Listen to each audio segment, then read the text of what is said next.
All right. Well, I don't know where we left off.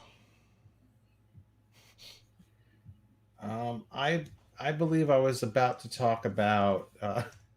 Thanks for everyone's patience. I believe I was about to talk about the option of gifting Xbox Game Pass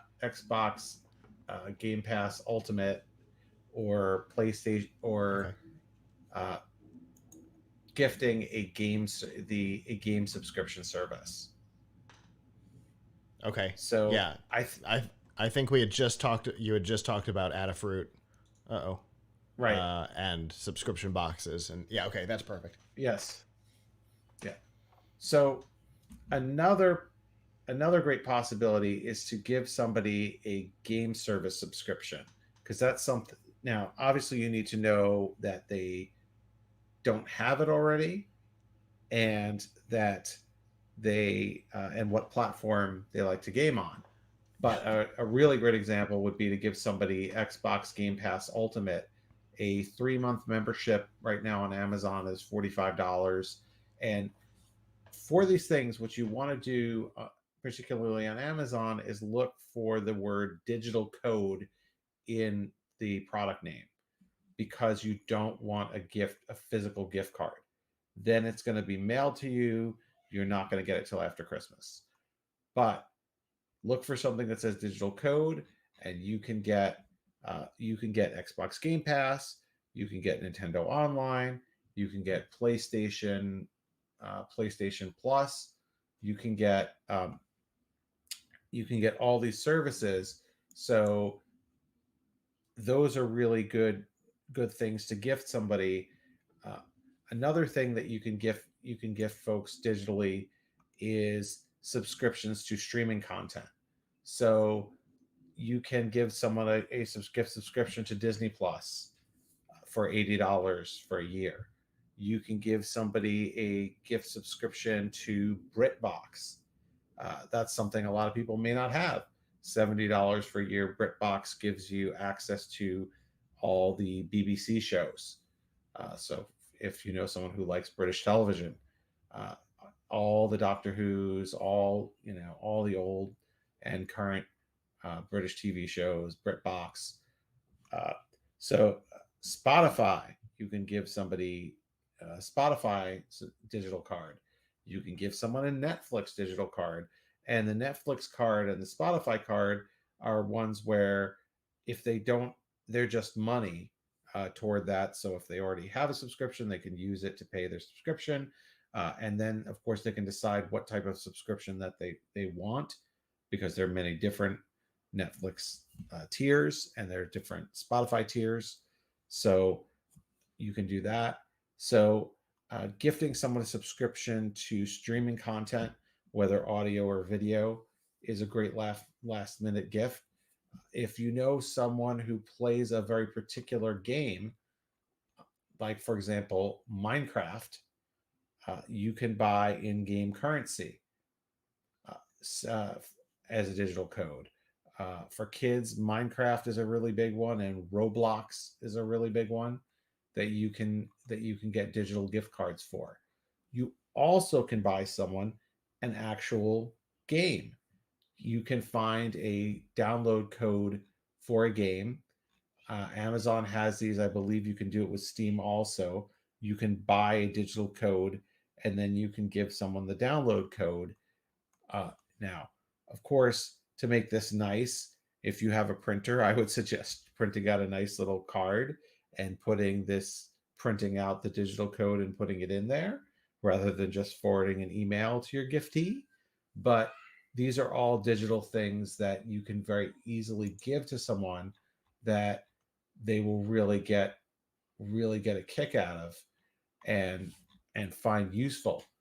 Finally, I want to mention, if you are listening to this or watching this and you have a 3D printer, and you have a few hours before you have to give someone your gift, you could always 3D print them something.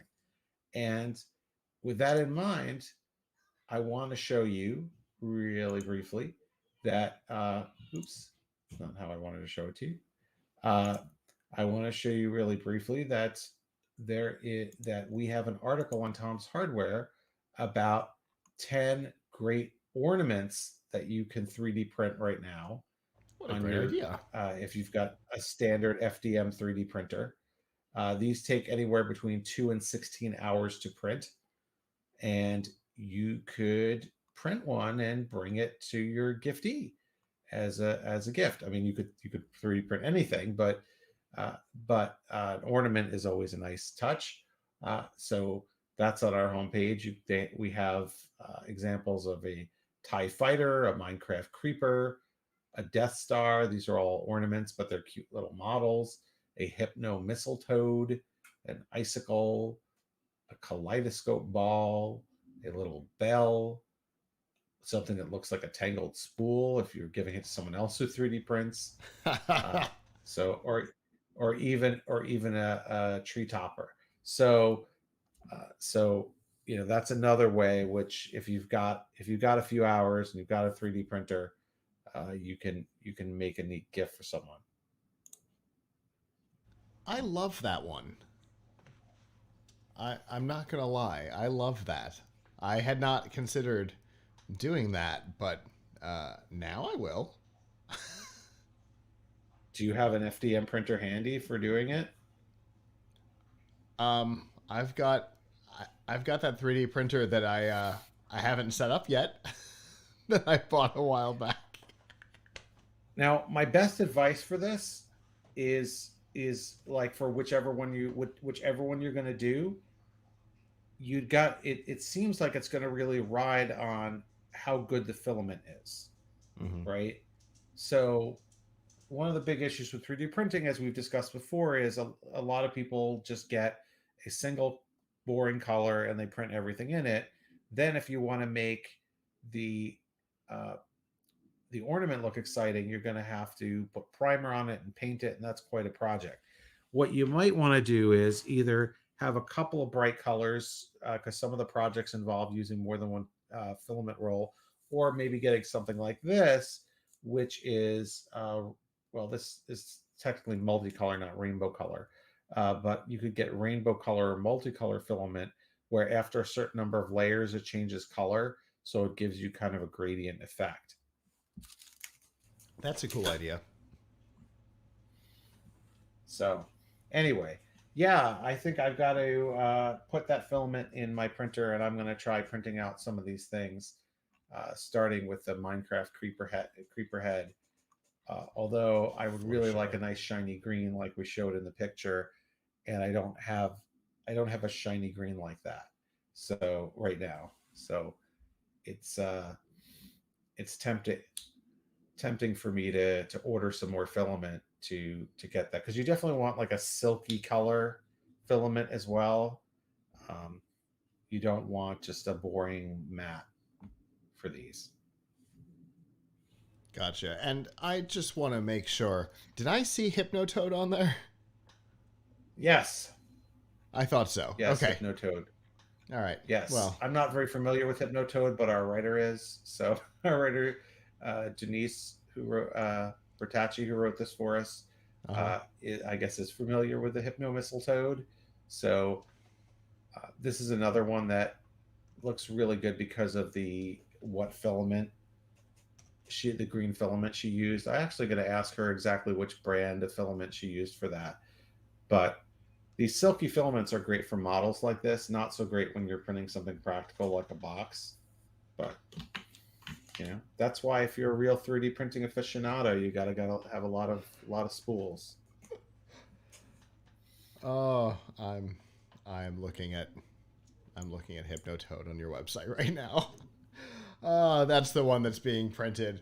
We were just talking about John DiMaggio in the last segment, and so any Futurama reference is going to be a win for me. Uh, anyway, wonderful. Obviously, you've got that on the website, and I have to imagine you've also got the other one. Yeah, we will have the last. We do it every year, but I'm gonna update the last minute gifts. I think tomorrow. Last minute, last second. I guess it depends on how close you are to having to go give it to someone. But yes, we will have an updated version of that because we do it every year. But the ornaments is there, and highly recommended because there's a lot of cool things you can print out. Getting someone an ornament is kind of a nice gift. They can, if they've got a tree, they can go and Yeah. hang it right away. Yeah, for sure. Yeah, that's a cool idea. And I'd love, I'm not gonna lie, with these little Christmas trees I've got here, what I'd love to do is get like a translucent filament, which I know exists because I've got a friend who's doing Yeah, uh, you can get a LED translucent. diffusers for LED screens. Hmm. I'd love to do things that could stick into these little holes so that they'd look like ornaments as well as lights. Because I have a Yeah, problem. you. I mean, you can easily like you definitely the translucent is great, especially if you were to put something electronic in there, like an LED light. Hmm. That would be pretty cool. So definitely check it out. I am very sad. I would have really loved to have brought on this show my Raspberry Pi Christmas tree that I ordered, and I hope I get it before Christmas. But it's looking it's looking bad. The Mm. I ordered it from the UK, from the only site that has a site called Pi Hut, and I didn't pay extra for rush shipping. I paid for Royal Mail, and that was like a week and a half ago. And I have to admit, these things sometimes take two or three take 2 or 3 weeks to get here. So maybe I should have paid more, but I didn't care as much about it as I should have. There is a thing where it is a RGB Christmas tree that is a Raspberry Pi hat. It is just an expansion board. You pop, so it's not very big. It's not this big, you know, but you can control it and have an RGB Christmas tree on your desk. I thought, oh, maybe I'll bring it into work, but just leave it there to entertain everyone in the office. Um, but we'll have to see if it arrives. So I guess what you're saying is it'll be fun, but not quite your PieCast guest level of fun. Yes. Yeah, That was I still have one wild. more pie. Yes. Oh, yes, that was really cool. We've got I should mention just real quick that we've got Yeah. a really spectacular guest this coming Tuesday. We have the folks from Adafruit themselves coming on to talk Nice. about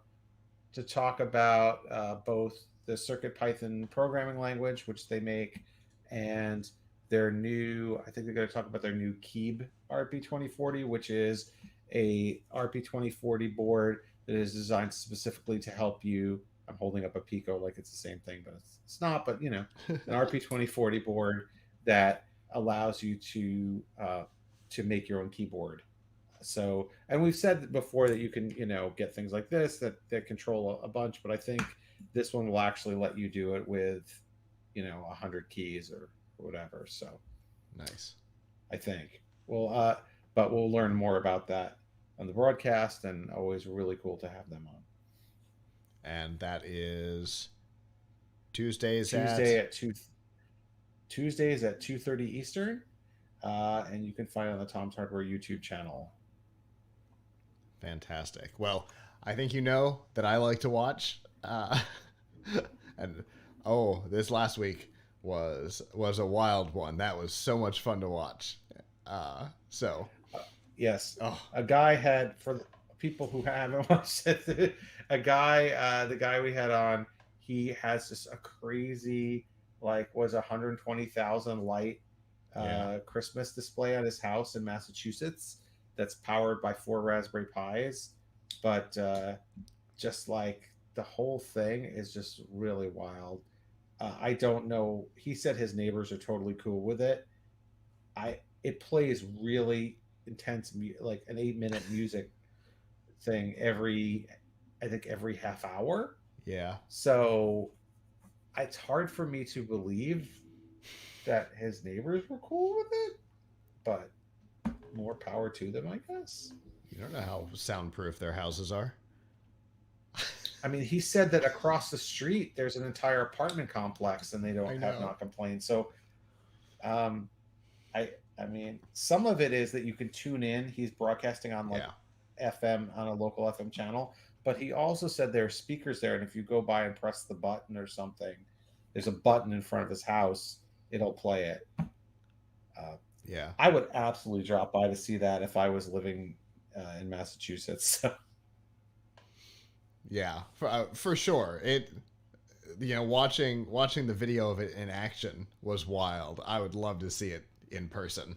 It's it's just absolutely crazy. But anyway, obviously we enjoy that kind of stuff, which is why you do the show in the first place. Uh, but Yeah. as always, Avram, appreciate the advice as a known procrastinator.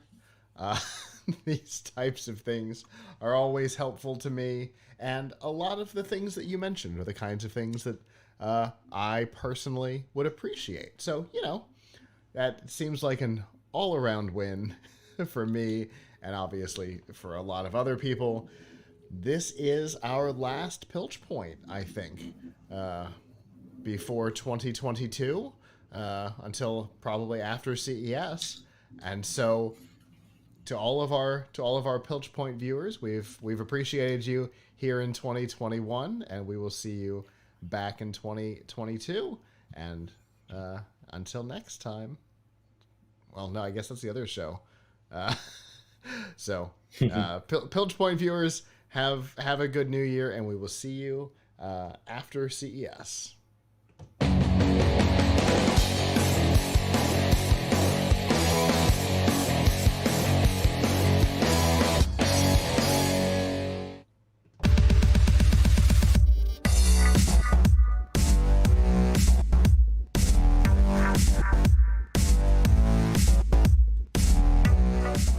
This week's Extra Life on F5 Live is proudly powered by Loot Crate. Whether you're a gamer, anime fan, or pop culture aficionado, Loot Crate has got a crate for you. They curate a bundle of collectibles, apparel, figures, and more that you can't get anywhere else. Crates are delivered to the door. It is like getting an awesome birthday present from yourself every month. And to learn more about the crates that are available and any deals that are running, you can go to f5live.tv/Loot Crate. Would also make a good last minute subscription gift for somebody. Yeah. Back to our last topic. If you know the types of things they're into, Star Trek, Star Wars, something like that, you could easily get them a Loot Crate subscription. Anyway, something that's less popular right now is NFTs. They are a technology that creates a fascinating dichotomy. There are people who love them and people that hate them, and there does not appear to be anybody in the middle, from what I can tell. And lots of different parts of the world are all trying to incorporate them into their offerings. Recently, there was an announcement from Discord that they were researching it, and they've backed off. Because of customer feedback. And we could have just talked about that, but there's a lot more. Because this week an interesting situation happened. The game Stalker 2 on Wednesday announced that they planned to integrate NFTs into their game in 3 different ways. The first would be a single token that would allow the bearer to be digitized and brought into the game, whoever had it at a particular time, which was an interesting idea. The second version would be certain items. They referred to it as a highly secretive Genesis pack that the company promised was not a pay to win situation. And then the third is more traditional in-app purchase type stuff. Now, for those who don't know, an NFT is a non-fungible token. It is something that lives on the blockchain. We talked about it a while back. Essentially, you can think of it as a digital certificate of authenticity that allows the owner of a digital good to sell that digital good and for it to be proven that somebody else owns it.